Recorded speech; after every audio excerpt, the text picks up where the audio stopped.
my position is that parents should be able to make a decision about whether it's better or worse that their severely disabled newborn infant should live or die. Right. Is post-birth as well? Is that correct? Yes, this is post-birth as well.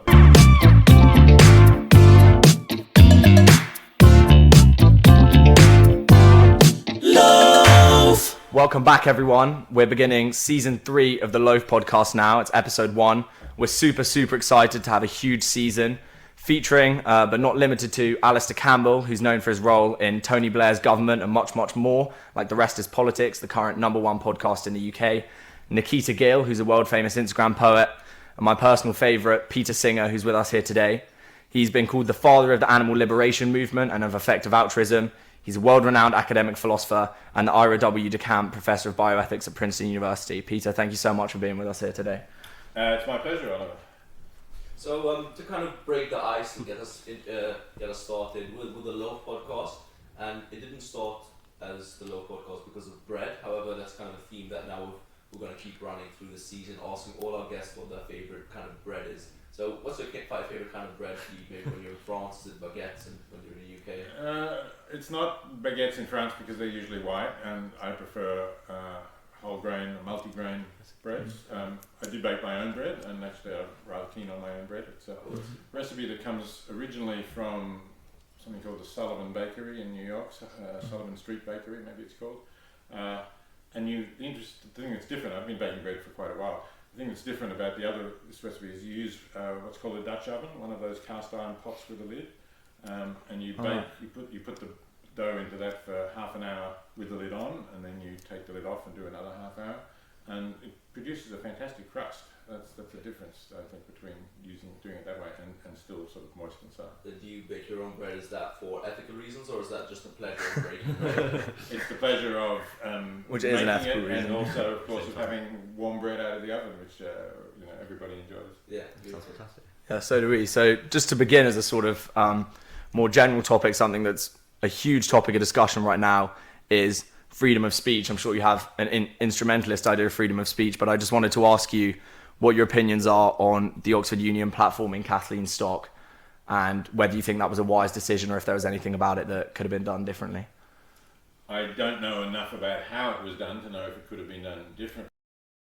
I certainly think that views like Kathleen Stock's ought to be able to be aired and discussed, especially in universities. I think that's one of the functions of universities is to have ideas expressed and then have them rebutted by people who don't agree with those ideas. So I don't know whether there was opportunity for opponents of Stock's views to rebut what she said. I would hope that there would be, because again, I think that's exactly what universities should be about. You don't have to agree with ideas in order to think that they deserve an airing. Yeah, that's true. I think it's an interesting point because I actually came to watch you in the Union not so long ago, and that's when I started to look into vegetarianism and veganism. And that's what eventually turned me vegetarian and vegan. So it definitely worked. Great. So congratulations on the release of your new book. We have them here. Unfortunately, we haven't quite had the chance to read it. I was slightly annoyed about the timing because I only turned vegan recently and I got everyone in my immediate family. So I got 4 copies of the old Animal Liberation. None of them read it really or turned vegan anyway, but now maybe I'll show them the new one. So would you like to tell us a little bit about the biggest changes and why you felt it was necessary to release a new edition? Right, it was necessary to have a new edition because the old edition was frankly out of date in its descriptions of the way we treat animals. I don't think the ethical framework was out of date. There's been a lot of discussion about that, and I think generally it's stood up to discussion quite well. But the 2 longest chapters of the book are describing what we do to animals in the name of research and experiments and factory farming. And as those chapters had not been revised for 33 years, they were completely out of date. So if I wanted the book to remain relevant to the way animals are treated today, it needed a revision. In fact, a revision was long overdue. So that was perhaps the biggest changes. But another thing that I added was a discussion about climate change and its relevance to whether we eat meat or not, because there was a chapter on what we should eat, and it didn't really have a discussion of climate change, which obviously is now a major consideration when people think about eating meat. I also wanted to talk about the progress that the movement has made over the last 30 plus years, or if you go right back to the original edition, it's 48 years now.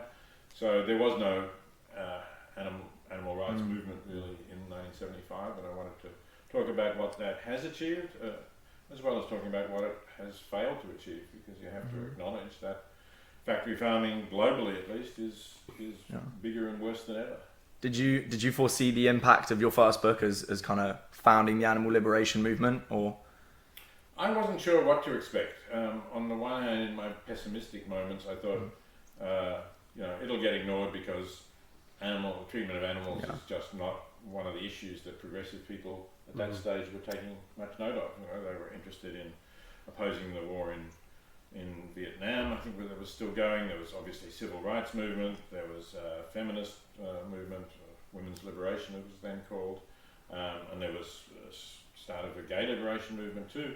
But animals were not considered a serious issue, so I thought it might not have much response. But I also did think that the arguments I was putting forward were strong, and certainly learning about factory farming, which I'd only done 5 years earlier, I thought should have a big effect on people. I thought people do care about animals, and they probably don't really know where their food comes from. So telling them about it, I thought would have a significant response. And I'm obviously very glad that it did give rise to a new movement.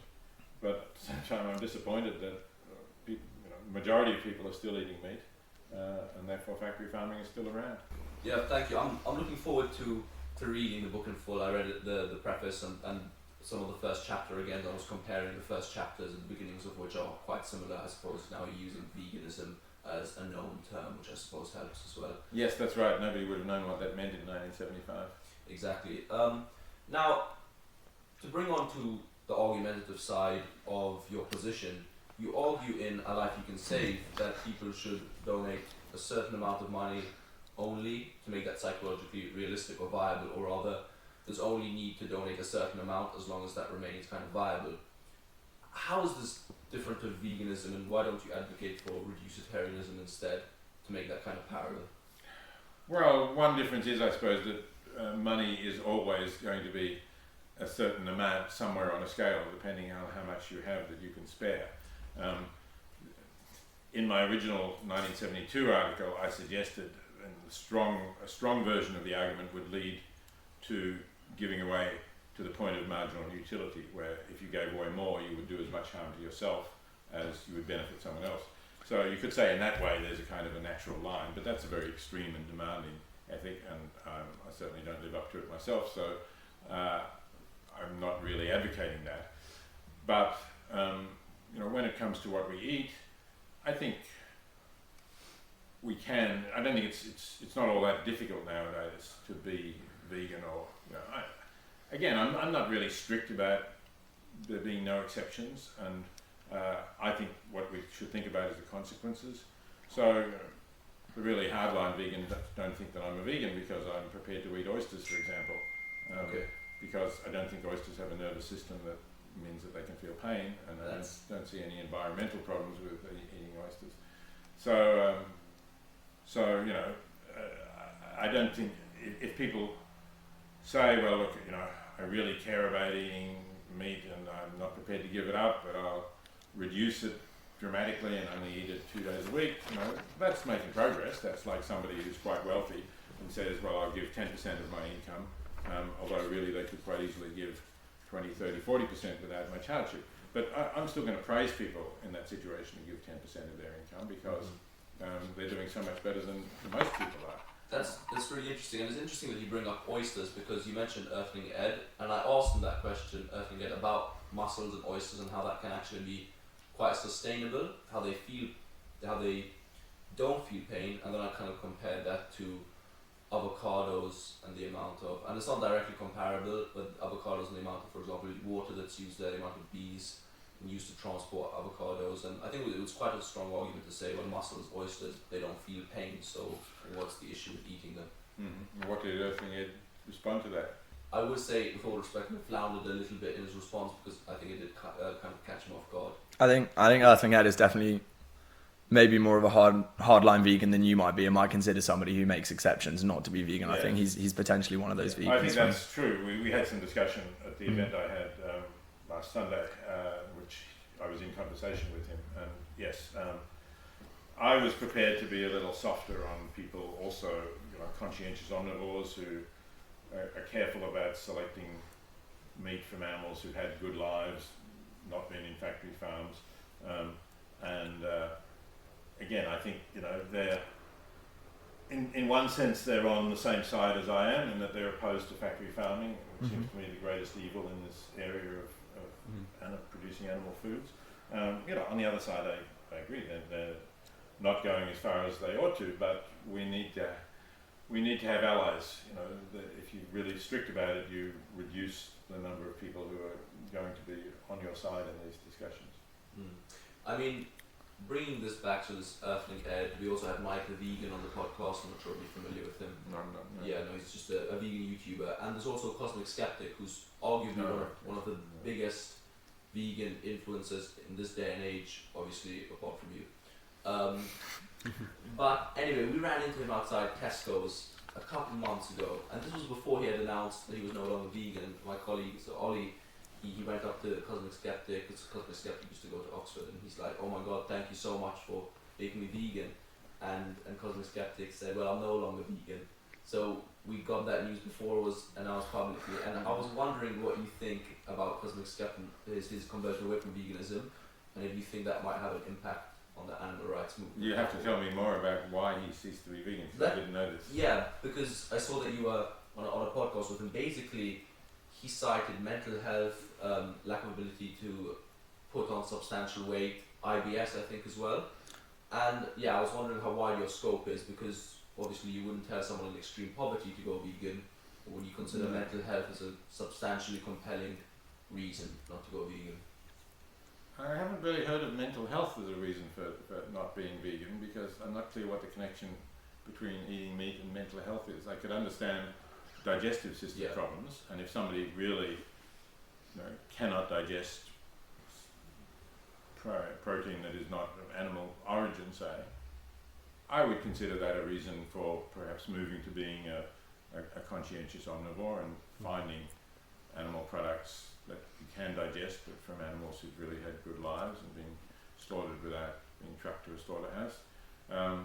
So I could accept that. I don't understand the mental illness. Yeah, so you can touch on this. Just to clarify, his reason was that on particularly bad mental health days, he felt that the inability to get correct nutrition with the combination of IBS meant that it made him feel even more low, and he wanted food that was particularly nutritionally dense, was the words that he used.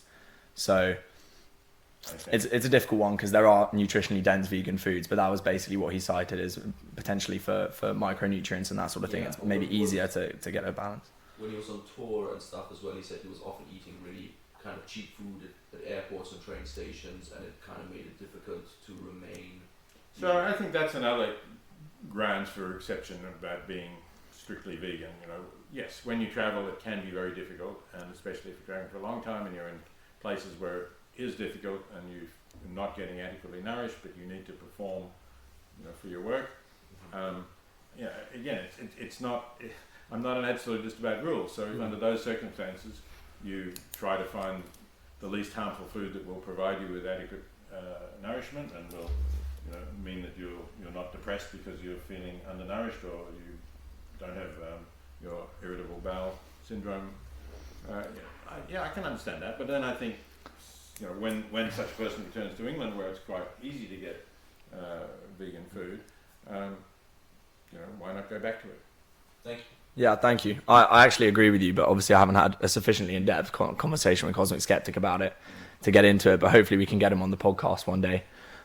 Just to move a little bit to your ethical views more general and just have some theoretical critique of that, I'm just going to start with a characterization of your view, and you can tell me if you're happy with it. So you were a preference utilitarian, a hedonistic utilitarian, which takes the only moral value to be utility, and utility being the promotion of pleasure and the dispromotion or going away from suffering. Are you happy with that characterization? It's brief, but yes, it's accurate. Just as a general one, just for our listeners before we get into it. So, am I correct in saying that T.M. Scanlon was one of the people who influenced your move to an objective meta-ethics? Or Yes, Scanlon was one. I would say perhaps Tom Nagel and Derek Parfit were others, and perhaps all three of them. Maybe Parfit in particular in the On What Matters trilogy, as it now is, but was then just 2 volumes, which I had seen before publication. By the way, they were circulating in drafts, so I think that was an influence as well. Perfect, thank you. So before we just get into the meta-ethical bit, just to focus on contractualism from T.M. Scanlon, there's a example which I came across in my reading at university from contractualism, which I found to be quite a compelling critique of utilitarianism. And it's the one, so there's a guy, Jones, and he falls in, I'm not sure if you've heard of it, he falls into a... Yes, I'm familiar with it. Right. Yeah, so he falls into a broadcasting tower during a World Cup football final when 3 billion people are watching, and the game would have to switch off for 5 minutes in order to save him from this almost life-ending, unbelievable, unthinkable, excruciating pain. And when the game is switched off, you have a couple families who start shouting at each other, getting annoyed, trying to fix the TV, all this displeasure from missing maybe like a crucial goal in the match or something. Now, given that there's 3 billion people, the promotion of pleasure in those people is obviously much, much more significant than the suffering that Jones experiences. But there seems to me to be something important about the one-to-one of in each person, that promotion in pleasure isn't that huge, and the dispromotion of pleasure or the promotion of suffering in Jones is unbelievable. So would you hold that it's right for the game to be switched off, or for it to keep playing and have Jones suffer? So, given that you describe the suffering as being absolutely agonizing and near-death experience, I'm not so sure that your quantification is correct. That is, even though there's 3 billion people out there who are, all of whom are annoyed, and you suggested some families, really start shouting at each other and are more than just annoyed at missing a game. The question is how do you scale suffering, and where is extreme suffering as compared to more petty annoyances, or sometimes people talk about mild headaches. It's not, there's no clear answer to that question, but we can say that the scale is, goes a long way down, so that you have extreme agony is going to outweigh a vast amount of mild annoyances. So that's one way of answering your question. The other way of answering it would be to say, if in fact we accept the quantification that you proposed, that it's clear that there is more pain in the world and more suffering in the world if we cut off the broadcast for 5 minutes than if we leave it, then I'm prepared to bite the bullet. So I don't accept the one for, you've always got to look at who's the worst off, which is Scanlon's criterion of, is this something that everybody could reasonably agree to, and claiming that the person in agony would not. I think that it's a difficult position to defend, because there's infinitely gradual degrees of pain, and of course numbers of people. So if you take the view that so we have this guy who was in extreme agony there, right? So, yeah. Okay. So suppose in another case, you could either save him from the agony, but then there would be, in a different room somewhere, there would be 2 people who were in almost as much agony, right? Very, very bad, but just not quite as bad as this one person is doing. So I would think it's pretty clear in that case that you ought to save 2 people from nearly as much agony. I would agree, yeah. Right. And so then you just keep multiplying this, right? You just keep multiplying the number of people and scaling down the agony bit by bit.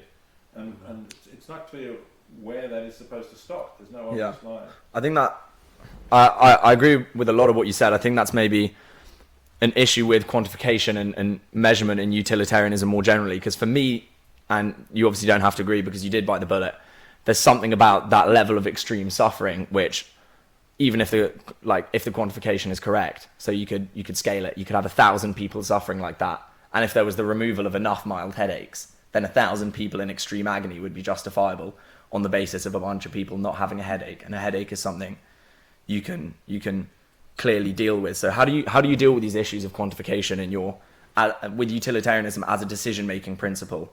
Well, the problem is, of course, to say what the levels of pain are and how you Yeah. compare them against each other. And I don't think there's a good utilitarian answer to that.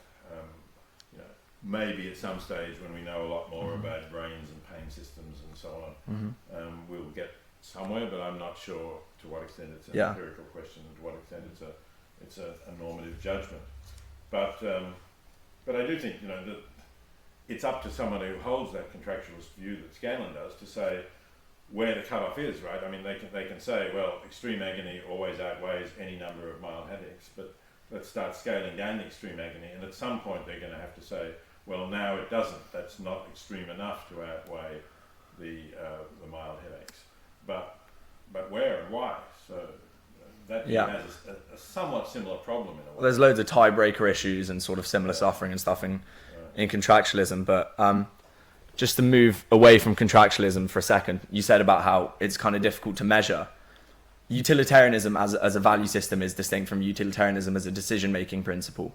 To what extent do you think it's useful as a decision-making principle in your everyday life? Because I'm sure you don't calculate, of course, the utility for absolutely everything you do. I don't, no. So how much do you think it should come in, and where do you think the limits are for that? So I follow what my former Oxford supervisor, Aaron Hare, argued in his book Moral Thinking, and that is that generally speaking, most of the conventionally accepted moral rules are ones we should follow. Obviously, there are some that we would disagree with, even though they're conventionally accepted. You know, we might, at least when I grew up, it was a conventionally accepted moral rule that you should not have sex with somebody of your own sex, right? Now, we have good reason for rejecting that conventional moral rule. But, you know, if you're talking about rules relating to honesty and, you know, how you behave to your fellows, then I think, generally speaking, they do serve a utilitarian goal. And you should not break them unless you can be highly confident that you're in unusual circumstances which justify an exception, where you'll produce a lot more utility by breaking those rules than by following them. Thank you.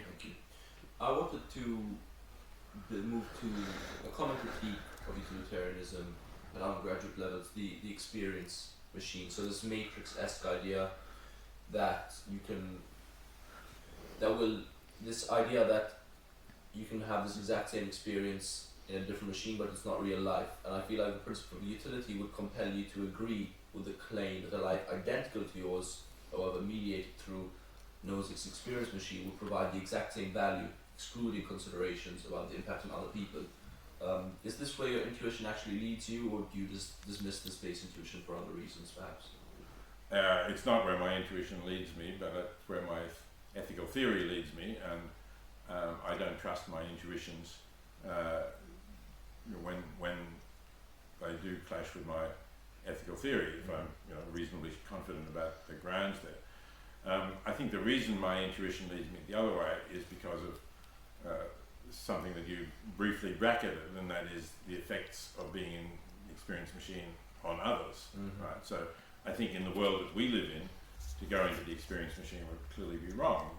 Maybe you would give yourself better experiences, more pleasure than you would otherwise have, but you would not be doing anything for other people who could greatly benefit by your assistance. So you need to then specify that everybody can go into the experience machine. Would that then be sufficient for you? Yes, I mean, perhaps it would, also since I am concerned about expanding the circle of ethics to include non-human animals, you have to somehow make sure that they were all covered and that there was nothing you could do to reduce their suffering further in the world. But maybe that would be a good role. And I admit in saying that it seems to me, but they're not really, whatever you program. I think in Nozick's example, you could climb mountains or do wonderful things that you can't really do in reality. And you have the feeling, yes, but you shouldn't really get the fulfillment that you experience with climbing a mountain, because you didn't climb the mountain. There was no effort. You just were lying there. It's all hormones, isn't it? So you chemically or in some way biologically program that machine to make that person feel the exact same way. There should be no difference between actually climbing the mountain and feeling it. Well, I agree. Yeah, and I agree. And as I say, in terms of where the theory leads me, that seems to be true. Okay, so you don't think there's a deeper deeper meaning in so-called real life. You believe if everyone was in this matrix, that is actually more pleasurable, and therefore that's what we should be aiming for, or what we would be. I don't think there's any point of aiming for it in the world that we're living in, because, as I say, we've got all of these other problems that I think are more important and can do more good for others. Okay. But if you talk about a hypothetical world, I think that's possible. Okay. And in a book that I've co-authored called The Point of View of the Universe, co-authored with the Polish philosopher Katarzyna Rady, we argue that there's a status quo bias that leads people to not want to go into the experience machine. I think people who, this is now at a personal level rather than a moral intuition level, but people who say, oh no, I wouldn't go into the experience machine. There's some research, it's not an empirical proof, but there's some research that if you ask people about whether they would go into the machine, they say no, but if you ask them to imagine that that you are in fact in the experience machine and everything that you've believed you were doing up to now was matrix-like experiences, would you now like to leave, not knowing what the world outside the experience machine is like at all, or what you will be in? And when you ask that question, then more people say, no, I don't want to leave. It is. I don't know if you've seen The Matrix with Keanu Reeves. Yeah, this is the red and blue pill. That is the premise. So that's it's interesting. Right, yeah. I mean, you brought up the point of view of the universe, and we had a little peruse of that. I was wondering how you'd respond to someone who discounts your intuitions from the point of the view of the universe is subject to the same biases which you criticize. So, for example, being brought about by evolution. So that seems to me to be implausible. It's clear that evolution leads us to act in ways that mean that our genes survive. So it leads us to favour our own survival and to favour the survival of our kin who carry some of the same genes that we do. And arguably it leads us to favour those with whom we're in reciprocal relationships, because that can benefit us, so we have a tendency to form mutually beneficial reciprocal relationships. And some evolutionary theorists think that it leads us to favour our own social group, which might be a small, for most of our evolutionary history we may have lived in groups between 1 and 200 individuals with a fair amount of kin relationship between them, and that may also be a tendency. But the idea that you should actually help complete strangers with whom you don't have any interaction, or help non-human animals for that matter, it's hard to see why that would be a product of evolution. Okay, thank you. Thank you. Yeah, so in reading, I just want to push you on that a little bit. You cited, I think it was 3 reasons, and one of them for what makes an intuition, for example, your intuition from the point of view of the universe, that a world with less suffering and more pleasure is a better one. And one of them was that it doesn't arise from a non-truth tracking, and other non-truth tracking explanation. So evolution is one of those examples. But to me, and I'm going to use Mackie's argument from Aquinas here, it seems more likely that it's from one of those explanations as evolution going slightly wrong, or the gene being selected somehow not as selfish but as altruistic, to use Richard Dawkins' terms. I wonder how you'd respond to that.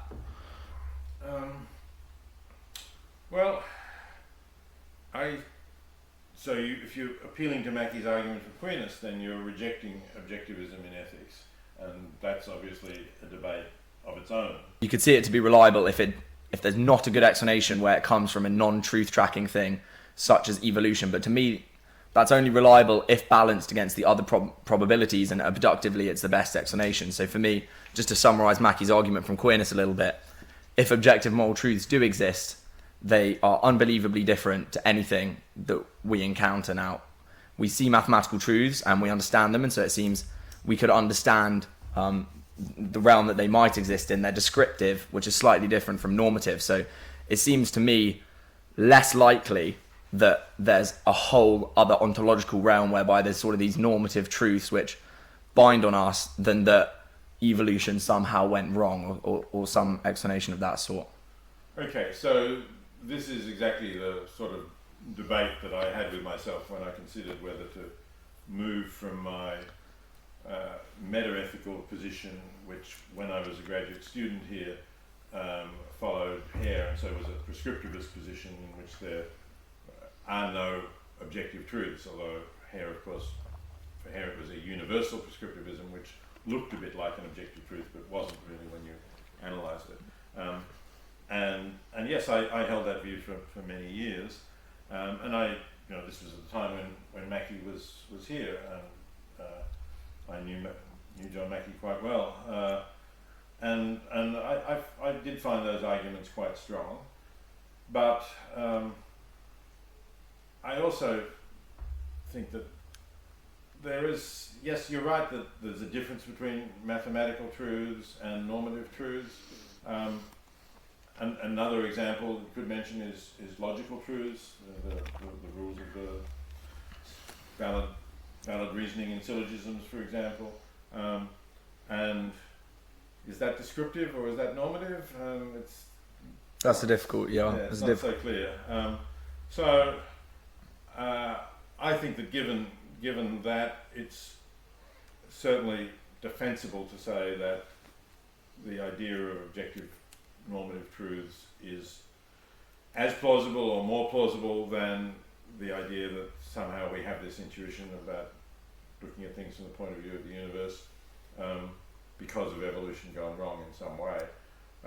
But look, that's a big issue in philosophy, and I'm not saying that I'm necessarily right. I'm just saying that on reflection, and I should add, incidentally, we talked about the influence of Nagel, Parfit and Scanlon. I should add the influence of Henry Sidgwick, because The Point of View of the Universe is a book that discusses Sidgwick's ethics and defends it in many respects, and I suppose Sidgwick's writings were also an influence, although they were an older influence which I had read previously and not accepted when I held that universal prescriptivism as my meta ethic.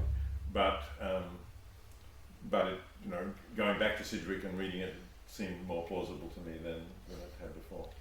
Yeah, thank you. I think we'll probably leave it there, but the last thing I would say on that is, as it relates to logical truths and things, there's always sort of something you have to drop in one way. And for me, objective moral truths, which are still normatively, I'd say, in a slightly different category than logical truths, they're sort of easier to do away with this, and you can move to this sort of universal prescriptivism. Then if we drop logical truth, we're not able to reason and even talk about these things in the first place. So that would be sort of the last thing I'd say on it. Okay. As I say, I think there are good arguments on both sides here. Moving on to the ever popular topic of effective altruism, we just want to ask, so your seminal essay, Famine, Affluence and Morality, kickstarted the effective altruism movement, as colloquially known. Before we get into some of the more substantial discussions and arguments, could you give a quick summary of your position or arguments within the essay, as well as, I guess, whether the argument has evolved over the past 40 plus years? Yeah, firstly let me say I think it's a bit generous to say that the essay kickstarted the effective altruism movement, because it basically did not lead to any movement for some 35 years after it was published.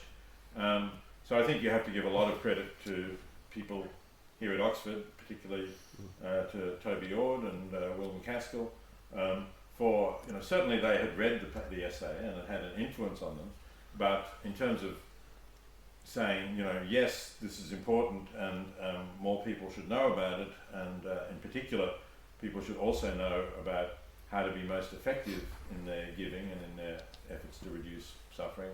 I think they get a lot of credit for having actually started it. But you asked me to summarise the arguments of the essay. So let me set a little bit of background. I was here in Oxford in 1971 when there was a major crisis in what is now Bangladesh, but was then East Pakistan, when the Pakistani army repressed a movement for autonomy so brutally that 9 million refugees fled across the border into India, and India was struggling to feed 9 million people, provide somewhere shelter for them and sanitation and so on, and appeal to the world for assistance, and got some assistance, but it didn't look like it was going to be enough. So that led me to think about, well, here am I was living on a graduate scholarship in Oxford, but my wife was employed, she was a high school teacher, so we had perfectly adequate income and more than we needed for basic necessities, definitely. So, yes, if there are people in great need here, what should I be doing? And of course some people would say in response to that, well, it's not my responsibility, it's maybe put the blame on the Pakistani army for their repression, or the Pakistani government, or whatever side you take in that. But it's nothing to do with me. I'm just trying to live my life here in Oxford. But I thought that isn't right, and to illustrate the idea that sometimes it's wrong not to help people even if you have no responsibility for their being in need, I gave this little example of imagining that you see a toddler drowning in a shallow pond. And, there's plenty of shallow ponds in the grounds of Oxford colleges. So maybe that's why the example came to mind. So suppose that you could easily save the child. There's no danger to your life at all. You know that the pond is shallow enough for you to stand in, but there is some cost to doing it. You're going to ruin some really expensive clothing that you're wearing. You don't have time to take off before the child might drown. So suppose you didn't want to incur that expense and discomfort, and you therefore ignored the child and walked on. You're clearly not responsible for the child being in the pond. In fact, there's probably some adult, a parent or babysitter, who should have been looking after the child, who's been careless and just doesn't seem to be there at the moment. But still, if you just walked on and you're the only person there who could save the child, then that seems really wrong. And when you ask people about that, most people agree that you would be a horrible person if you didn't save the child because you put the value of your clothes that would get ruined above the life of the child. So that was basically the argument, and then I do raise the question as to how far you ought to go in this. And as I mentioned earlier, I consider the strong version that says you should continue to help people down to the level of marginal utility, where you can't help people more without harming yourself more. And I also proposed a weaker version which said that you should give until the point where you're sacrificing something that was morally significant, but didn't have to be as morally significant as the person you're helping. And the idea of that weaker version was simply to get a wider buy-in, that the other version seemed too demanding and nobody would listen. But this would seem to be something that would strike many people as more obvious.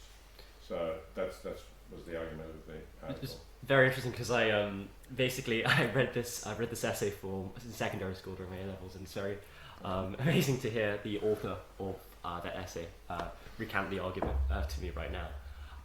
But regardless, a common critique is that effective altruism discourages its adherents to look critically at political and economic institutions. In other words, it encourages political apathy and encourages political pessimism as a way of, ineffectual to solve structural problems that would cause or that attenuate world poverty. So, what are your thoughts on this critique that is leveled against effective altruism? So the critique seems to have some basis in that a lot of the things that effective altruists recommend are small-scale things, like providing bed nets against malaria in regions where children die from malaria, rather than trying to make big structural changes.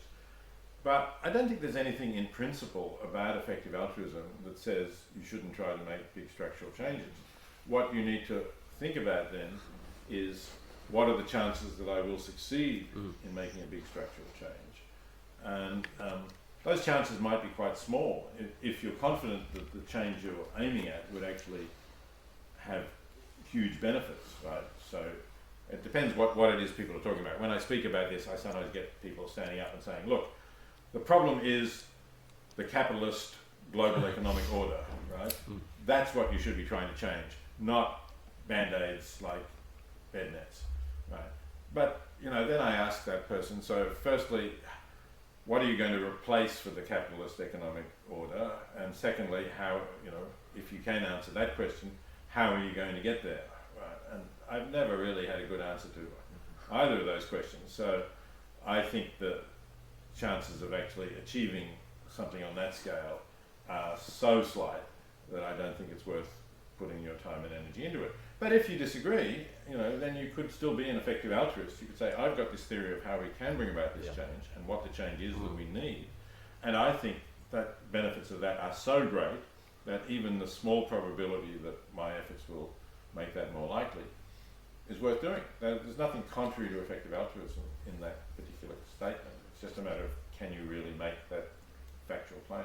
I mean, oftentimes many of these people who critique effective altruism state that it reinforces a paternalistic narrative or relationship of the relatively wealthy within the developed world, or within the first world, quote unquote, as serving as benefactors of the relatively poorer humans and animals within the developing and quote unquote third world. Do you think that argument has any salience or? So firstly, it's not a first world, third world thing, because there are now many very wealthy people in developing countries. Yes. Really. I mean, India is certainly an example that has many billionaires, as well as still having some people in extreme poverty.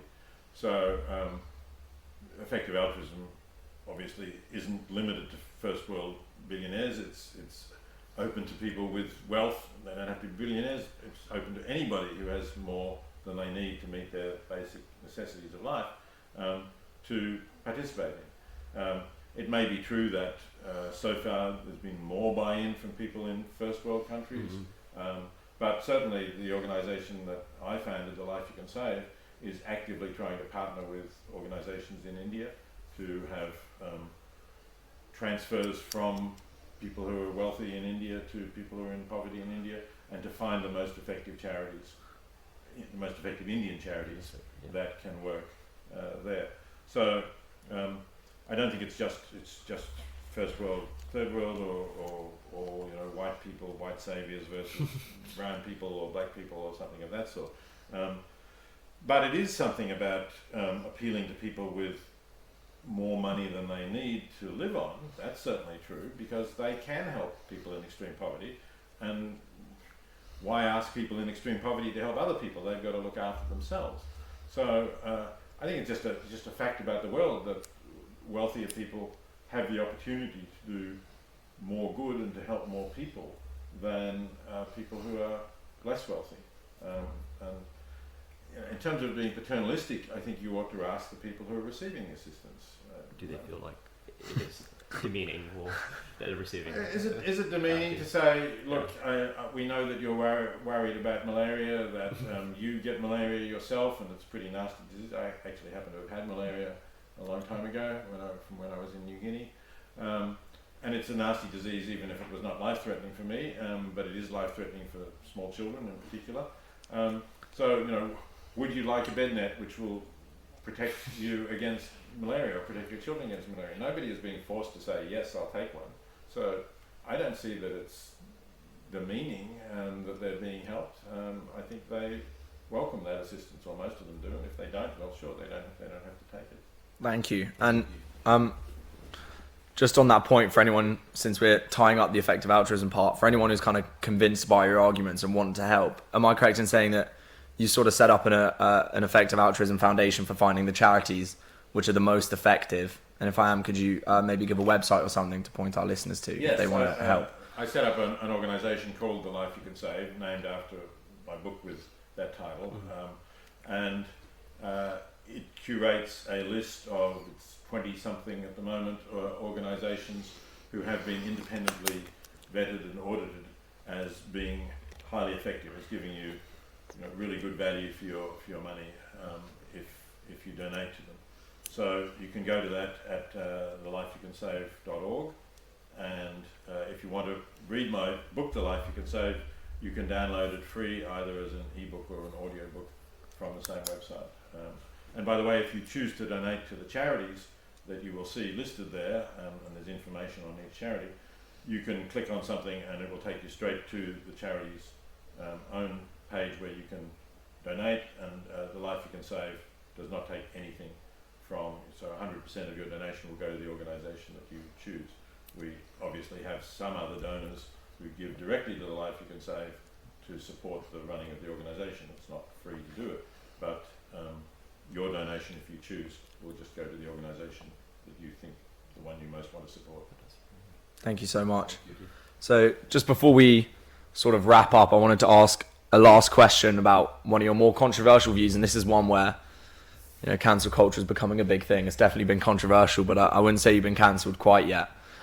So in your interview with the YouTuber Cosmic Skeptic that we just talked about, you talked about the spillover effect that a so-called human farm, which is good for those humans, might have. So just for our listeners, Cosmic Skeptic was pushing back on the idea that humans have the same cognitive ability as animals if they were in a farm where they were raised until the age of 18, lived an amazing life, and then since they thought they were part of some sort of cult where they were going to go to, you know, another dimension that was ultimately pleasurable, they'd be killed as they walked through the door, and that would be good for them. They'd have a good life. And you replied ultimately that the only issue is the spillover effect. Now, just to apply that, do you not think that a similar principle could be used with regards to your discourse about the abortion or euthanasia of those born with disabilities and how we view those people, the ones who do live or have chosen to live? Do you think that the idea that their life is less worthy ultimately, which even if you are correct about that, your discourse, do you think that could have an effect on how we view people and how we treat those people? So let's be clear about what my position is that has offended some people in the disability movement. My position is that parents should be able to make a decision about whether it's better or worse that their severely disabled newborn infant should live or die. Right. Is post-birth as well, is that correct? Yes, this is post-birth as well, yes. Obviously, that's an interesting point in itself, because obviously it already happens on quite a large scale that pregnant women get prenatal diagnosis. And when the diagnosis shows that they have a disability, perhaps even a disability that I might not consider so severe, such as Down syndrome, the statistics show that the overwhelming majority of them, certainly in this country and most countries that I know, will terminate the pregnancy. So that itself expresses an attitude to having a child with a disability. And so one question I could ask is, if people think that the fact that I support this option for parents post-birth is going to have a negative effect on people's views about people's views towards people with disabilities, then I would have thought that prenatal diagnosis followed by pregnancy termination would actually have more of an effect, because it's much more widespread and more people are involved in getting the diagnosis. But it's interesting that the progressive movements that have attacked me for my views and the disability movement does not say that prenatal diagnosis should be prohibited, with a few exceptions. I have met some people in Germany who did say they thought prenatal diagnosis was wrong. Yeah. Should not be allowed, and so women should not be allowed to terminate their pregnancy on those grounds.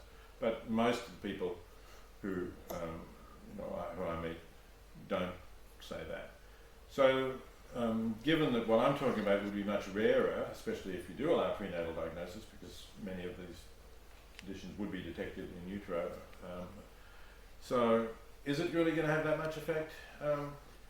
I doubt it. And another reason for thinking this is, consider the practice of withdrawal of life support for severely disabled newborns who need to be on a respirator, right? And that's quite common if they're very premature and have other disabilities. So that also is quite standard here. And there was this case in England where the parents wanted to treat their severely disabled infant and the doctors didn't. The courts sided with the doctors there. So, you could say that would also have an effect on these attitudes. But I think that what my view is based on, and again it certainly follows from a consequentialist view, that the difficult decision to make is, when would it be better for a severely disabled infant to live, and when would it be better for that infant to die? And that is going to depend on factors about the nature of the condition, also perhaps the capacity of the parents to bring up that child, which may relate to their socio-economic position as well. But that's a difficult decision, I agree, and you can talk about when parents should or should not make that decision. But I don't think there's anything very significant in whether the infant's death is brought about by turning off a respirator or by giving the infant a lethal injection, because the infant isn't on a respirator, let's say, it doesn't need a respirator. That seems to me to be different means to the same end. Yeah. And that's why I don't really think it's going to change anything very much in terms of attitudes to people with disabilities. Yeah, I suppose the main critique would be something non-consequentialist, about which I don't subscribe to, just to propose it, is about the difference between actively killing and removing support or stopping helping. Just an interesting point about the fact that you raised Down syndrome, though, is that actually Down syndrome people report a much higher life satisfaction on average than the average person. So from your point of view, maybe somebody might even jump for joy when they, or should jump for joy if they get a kid with Down syndrome. Maybe in terms of, yes, and that's why I said, it's a less severe condition maybe than I have in mind. I certainly think one could take that view. And probably either those women who are terminating pregnancies when they're told their child will have Down syndrome are either not well informed about the facts that you mentioned, which, to say they're much happier life is open to some challenge, I guess, but certainly it's not a miserable life. I totally agree with that. Either that, or they're thinking about themselves and perhaps other children that they're having, and the greater demands that may be placed on them with a child with Down syndrome, and they could even be thinking about the fact that Down syndrome people generally are sterile and they may be wanting to have grandchildren. There's a whole range of factors that might come into those decisions. Would you say though the fact that they want to have grandchildren gives them, well, I don't like to say right, but does that balance out in terms of utility the killing of something that's already been born, for example, a child that's already been born? Well, again, I don't think it makes a difference whether the child is already born or is in utero but has every prospect of being born. What about after 3 months, for example? Where do you draw that line? That's difficult, I agree. And normally you would want to diagnose the condition as soon as you can after birth, and partly that's because also there's going to be more attachment to the child if you have a child of 3 months. Parents will care about that child more than they will about a newborn. But I'm not really sure where I want to draw the line now. When I was a preference utilitarian, I related it to the abilities to see yourself as living over time, and I think the evidence was that is not yet there at 3 months, but maybe is there somewhere towards the second half of the first year of life. But as a hedonistic utilitarian, I'm not going to give that intrinsic weight now. So just before we wrap up, I just wanted to ask a little bit about your switch from preference to hedonistic utilitarianism, and what influenced it, and what you think the problems with preference utilitarianism are. Because at A level, you were sort of the classic, when we learned about you as the classic preference utilitarian. You have Bentham, and then let's take a modern example, Peter Singer, the preference utilitarian. So what motivated that move away from it? Again, I think there was an influence from Sidgwick at that stage, but also difficulties with the preference view and with the argument, which I think we quote from Peter Rowton in Point of View of the Universe, about Hare's view as a preference utilitarian was that the preferences we should take account of are not necessarily the actual preferences we have, but the ones that we would have if we were fully informed and thinking calmly. But it's interesting that Sidgwick actually raises something like this about the desire-based theory. Sidgwick anticipates so much of later discussions, that's why he's so fascinating. And he also takes the idea that, well, how do you decide? Either you have these actual preferences or you have these sort of rational preferences. And if you really talk about rational preferences, then you need to take into account what are objective values, at least if you believe that there are objective values at all. Because a rational person would follow the objective values. So in that sense, preference utilitarianism didn't really give you a good answer to what preferences you're supposed to follow. So that was one problem, and also I guess the idea that you were ignoring actual preferences meant that you might be doing something that somebody very much didn't want to be the case. But you could have somebody who's completely irrational and you give them the thing that they rationally want or would rationally want, and they end up completely unsatisfied. That's right, and that was another puzzle. So there were those puzzles that led me away from preference utilitarianism, but also I think a reason why I was a preference utilitarian in the first place, it's not a coincidence that Hare was both a prescriptivist and a preference utilitarian. The preference view sort of followed from his prescriptivism because he couldn't accept the idea that there are objective values. So the views of the earlier utilitarians, Bentham, Mill and Sidgwick, were not really possible for him within that meta-ethics. But once I'd been persuaded that there may be objective values, then it was open to bring in some of those values and to think about it, what values might be objectively true. And again, Parfit talks about this and says, he thinks it's self-evident that to inflict agony on someone for no good reason is wrong, that agony is a bad thing, that the universe goes worse if there are lots of people in agony than if they're not in agony. Perfect. Thank you. Just before we kind of round off, to bring back to the abortion argument, because the thought just came to me, I was curious where you thought life started, because I've had this debate with a lot of my friends, and it's something that really troubles me.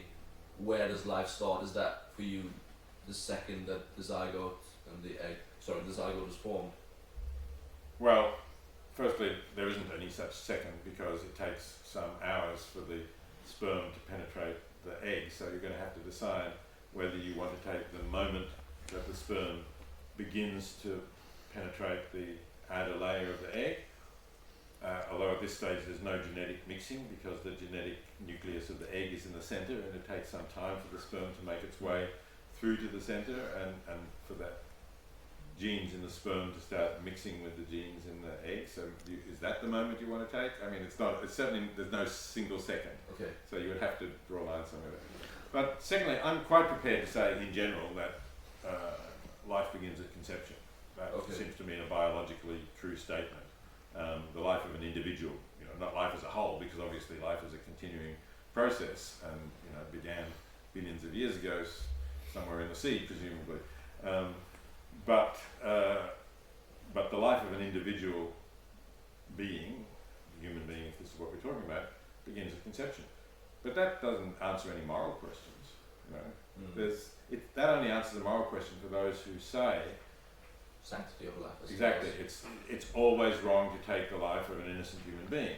That's the view that some natural law theorists, many of whom are following a Roman Catholic tradition, Christians or Roman Catholics more specifically, are following. So for them, if you hold that rule, then it's crucial to know when life begins.